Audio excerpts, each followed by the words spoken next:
আপোনালোকে লক্ষ্য কৰিছে শাসকীয় পক্ষৰ ফালৰ পৰা গণতন্ত্ৰ আৰু সংবিধানক হত্যা কৰিবলৈ বিচৰা হৈছে আৰু তেখেতসকলে গণতান্ত্ৰিক ব্যৱস্থাৰ নামত স্বেচ্ছাচাৰিতা ফেচিষ্ট মনোভাৱেৰে প্ৰশাসন চলাব বিচাৰে আৰু সেই গতিকে প্ৰতিটো নিৰ্বাচনৰ পূৰ্বে মুখ্যমন্ত্ৰীয়ে তেখেতৰ দলৰ বিধায়কসকলক ক্ষীৰতী গাইৰ লগত তুলনা কৰে প্ৰকৃততে বিধায়কসকলকো অপমান কৰিছে যে আমি কোনো গাই নহয় আমাক যি নীতি দেশৰ সংবিধান অনুসৰি সকলো সমষ্টিৰ সম উন্নয়ন হ'ব লাগে আৰু চৰকাৰখন অসমৰ ৰাজ্যৰ স্বাৰ্থত অসমৰ জনগণৰ স্বাৰ্থত অকল বিজেপি বিধায়কসকলৰ কাৰণে এই চৰকাৰখন নহয় কিন্তু আমাৰ মুখ্যমন্ত্ৰী আমাৰ শাসকীয় দলৰ মন্ত্ৰী বিধায়কসকলে এনেকুৱা এটা প্ৰচাৰ চলাইছে যেন বিৰোধী হ'লে কোনো কাম নাই আৰু বিৰোধী তেওঁলোকে ধ্বংস কৰিবলৈ অপচেষ্টা চলাই আছে যোৱাকালি আমাৰ এজন বিধায়ক ৰহাৰ তেখেতৰ ঘৰলৈ গৈ তেখেতে কৈছেগে যে আৰু বিৰোধী বিধায়কসকলে শাসক পক্ষলৈ আহিব বিচাৰিছে আৰু সেই বিধায়কজনেও দলৰ নীতি নিয়ম নামানি শাসক পক্ষক ভোট দিব যিটো আমাৰ দেশৰ যি গণতন্ত্ৰ সংবিধান তাৰ পৰিপন্থী আৰু এনে কাম কৰিলে সেই বিধায়কজনৰ বিধায়ক পদ খাৰিজ হ'ব এই কথাবিলাক জনা সত্ত্বেও মুখ্যমন্ত্ৰী মহোদয়ে একমাত্ৰ তেওঁলোকৰ দলটোক মজবুত কৰি একনায়কত্ববাদ সৃষ্টি কৰিব বিচাৰে যেটো হিটলাৰে কৰিছিল সেই একেই নীতি আদৰ্শৰে গঠিত ভাৰতীয় জনতা পাৰ্টিৰ সেই একেই নীতি আৰু এই ক্ষেত্ৰত আমি দেখা পাইছো আমাৰ অধ্যক্ষ মহোদয়ও আজি যেতিয়া হাউস ইজ নট ইন অৰ্ডাৰ যেতিয়া সদনত হুলস্থুল হৈ আছে তেতিয়া সদনত শান্তি নাথাকিলে সদন পৰিচালনা কৰাৰ নিয়ম নাই এয়া লোকসভাটো দেখা গৈছে ৰাজ্যসভাটো দেখা গৈছে যেতিয়া হুলস্থুল হয় তেতিয়া সদন কিছু সময়ৰ কাৰণে স্থগিত কৰি পুনৰ শান্তিপূৰ্ণ পৰিৱেশত সদনৰ কাৰ্যক্ৰমণিকা চলাব লাগে কিন্তু আমাৰ অধ্যক্ষ মহোদয়ে সদনত সম্পূৰ্ণ বিৰোধী পক্ষই একেস্বৰে এটা একে সুৰতে শাসকীয় পক্ষৰ সংবিধান বিৰোধী কাম কাজখিনিৰ বিৰুদ্ধে প্ৰতিবাদ কৰাৰ সময়ত যি হুলস্থুল হৈছে সেই হুলস্থুল তেওঁ আওকাণ কৰিছে আৰু হাউস ৱাজ নট ইন অৰ্ডাৰ তথাপিতো তেখেতে সংসদীয় বিধি উলংঘা কৰি সম্পূৰ্ণ কাৰ্যক্ৰমণিকা চলাই গৈছে যেটো অতি দুৰ্ভাগ্যজনক আমি ইয়াৰো গৰিহণা দিছোঁ আৰু ভৱিষ্যতে এনে নকৰিবলৈ সকলো পক্ষকে আমি বিৰোধী ঐক্য হৈ আমি সকলোৱে হকিয়াই দিছোঁ আমি আজি কুৱেশ্যন আৱাৰটো এই কাৰণেই আমাৰ সকলোৰে প্ৰয়োজন থকা সত্ত্বেও আমি বয়কট কৰিব লগা হৈছে যেহেতু আমাৰ ৰাজ্যত ভাৰতীয় জনতা পাৰ্টি আমাৰ মুখ্যমন্ত্ৰীয়ে এটা অশুভ পৰম্পৰা কৰিব বিচাৰিছে তেখেতসকলে আনকি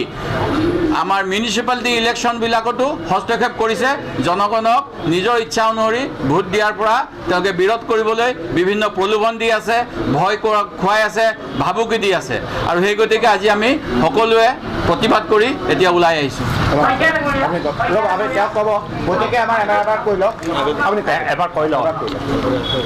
আমি আজি কুৱেশ্যন আৱাৰত সমস্ত বিৰোধী পক্ষই আমি স্পীকাৰৰ সন্মুখত ডেমনষ্ট্ৰেশ্যন কৰিছোঁ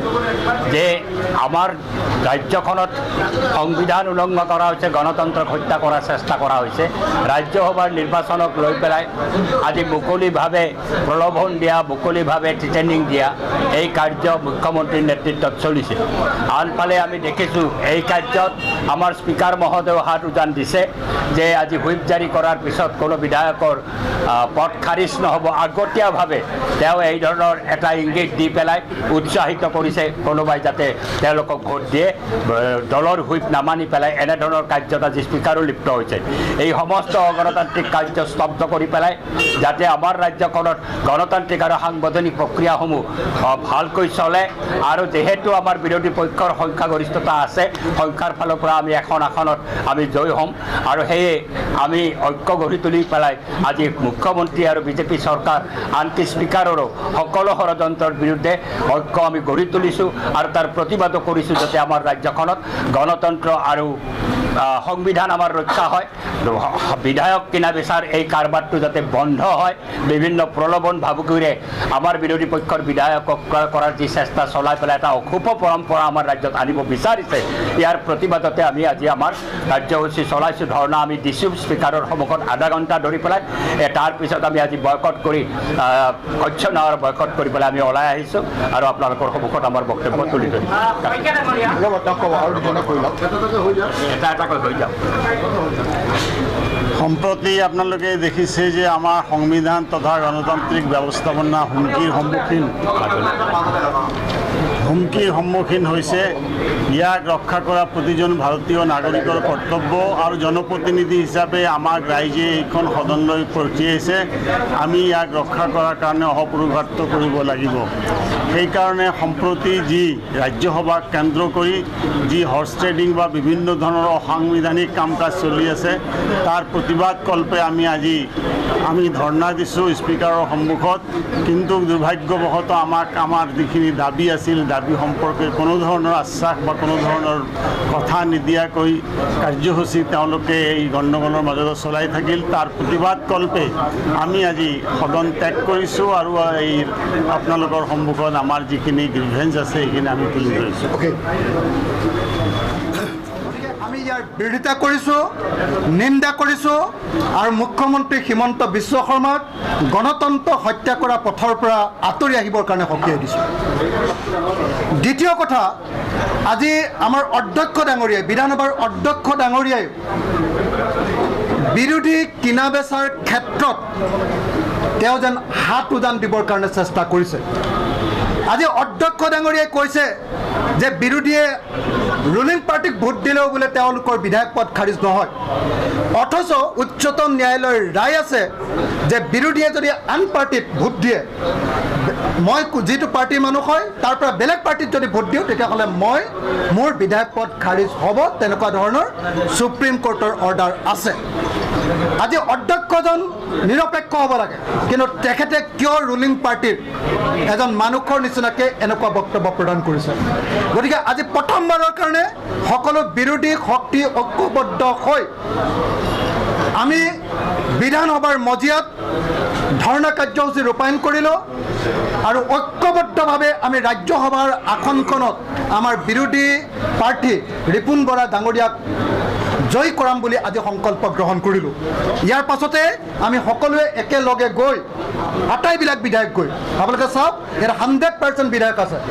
আটাইবিলাক বিধায়ক গৈ আমি একেলগতে মনোনয়ন পত্ৰ দাখিল কৰিম আৰু এই নিৰ্বাচনত আমি জয়ী হ'ম। মই অসমৰ সকলো ৰাইজক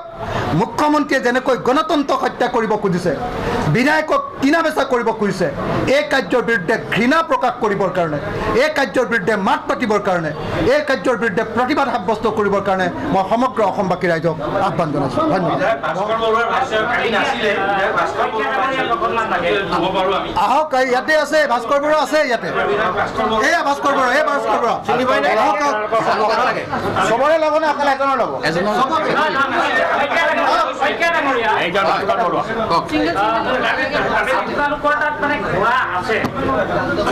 আমি বিধায়ক ঘোঁৰা আমি বজাৰত পাব, পৰিমল শুক্লবৈদ্য ডাঙৰীয়াই গম পাব ক'ত ঘোঁৰা পায়, মই নাজানো। আপুনি অনুগ্ৰহ কৰি এই প্ৰশ্নটো আমাৰ মন্ত্ৰীক সুধিব। আমি কৈছোঁ তেওঁলোকে চেষ্টা কৰিছে, কিন্তু আমি বিধায়ক, আপুনি এনেকৈ প্ৰশ্ন সুধি ভুল কৰিছে। আমি বিধায়ক হিচাপে কৈছোঁ আপুনি ৰেচপেক্ট দিব বিধায়কক, নহ'লে আপোনাৰ আপুনি আমাক ঘোঁৰা বুলি ক'ব নোৱাৰে। এনেকৈ আমাক প্ৰশ্ন নুসুধিব।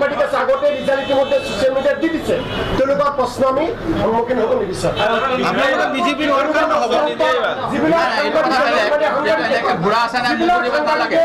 আমাৰ ক'ত ক'ত পায় বিধানসভাত আপুনি সুধিলে আমি ক'ম। আপুনি যদি সোধে আমাৰ পৰিমল মুখ্যমন্ত্ৰী কৈছে ঘোঁৰা আছে, আস্থাবল খোলা ৰাখিছে। আমাক সুধি লাভ নাই, মুখ্যমন্ত্ৰীক সুধিব। আমাক কেলে সুধিছে? আমাৰ কোনো ঘোঁৰা নাই। বেলেগ কিবা কোৱেশ্যন কৰক। ঘোঁৰা আমাৰ নাই, একো কথাই নাই। এতিয়া আপুনি চোক আছে নাই কিয় আছে কাৰণে নুসুধিব। আমাৰ ৰহাজন ঘোঁৰা হ'ব পাৰে, আমাৰ ৰহাজন ঘোঁৰা আমি মানি লৈছোঁ। আছিলে গ'ল, আমাৰ ভুল হৈছিল। আমাৰ ৰহাজন ঘোঁৰা হ'ব। আমি আকৌ নমিনেশ্যন দিয়াৰ পিছত আমি আনুষ্ঠানিকভাৱে ৰহাজন আমাৰ ঘোঁৰা। আপোনালোকে ভাবিছিল ভাস্কৰ বৰুৱা সৰজমিনে আছে উপস্থিত। সম্ভৱ নহয় আৰু গোটেই মই মিটিংবোৰ কেঞ্চেল কৰিবলগীয়া হ'ল আৰু আপোনালোকে তিতাবৰত খবৰ কৰিলেও গম পাব মই ৰাতিপুৱা কালি 9টা বজাৰ পৰা মই বিভিন্ন মিটিঙত মই কালি ব্যস্ত আছিলোঁ সেইকাৰণে মই কালি মোৰ হাইকমাণ্ডক মই জনাইছোঁ যে মই ৰাইজৰ অনুষ্ঠানবিলাক মই কেঞ্চেল কৰিব খোজা নাই কাৰণ ৰাইজে বহুত দিনৰ পৰা তেওঁলোকে ৰৈ আছে মোৰ বাবে আৰু যিহেতু 31 মাৰ্চ আহিছে তাৰ আগতে এই কামখিনি কৰাটো বৰ জৰুৰী সেইকাৰণে সেই কামখিনি আমি শুভাৰম্ভ কৰিলোঁ আৰু ইয়াৰ খবৰ আপোনালোকে আপোনালোকৰ সতীৰ্থসকলক সুধিলেও পাব ইয়াত অন্য কোনো উদ্দেশ্য নাই ইয়াৰ আগতে আপোনালোকে যথেষ্টখিনি বাতৰি প্ৰচাৰ এইবোৰ হৈ থাকে এইবোৰ লৈ পেলাই আপোনালোকে মোক নুসুধিব আপোনালোকে মোক জানে আৰু মোক এনেকেই দেখিব মানে 100% নিশ্চিত আপোনাৰ মোৰ নিজৰ কোনো ব্যক্তিগত আকাংক্ষা নাই মোৰ ৰাজনীতিলৈ আহি মোৰ নিজৰ কোনো আকাংক্ষা নাই মই ৰাইজৰ সেৱা কৰিবলৈ আহিছোঁ অনাগত সময়ত আপোনালোকে দেখিব মই নিস্বাৰ্থভাৱে ধৰ্মত থাকি মই ৰাইজৰ সঁচা অৰ্থত মই সদায় সেৱা কৰি যাম মই নিশ্চয় মই যিটো দলত আছোঁ তাত আছোঁ মোৰ স্থিতি মই বদলি কিয় কৰিম আৰু সদায় এনেকৈ থাকিম মই ৰাইজৰ সেৱা কৰিবলৈ আহিছোঁ মই ৰাইজৰ সেৱাই কৰিম আৰু আপোনালোকে মোক সহায় কৰিব মোৰ পক্ষত থাকিব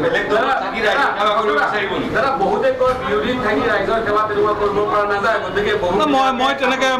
মোৰ সেইটো এটা এইমাত্ৰ ক'বলৈ দিগদাৰ কিন্তু বিগত সময়ছোৱাত মই যিখিনি মই ভাবিছোঁ মোৰ সেইখিনি হৈছে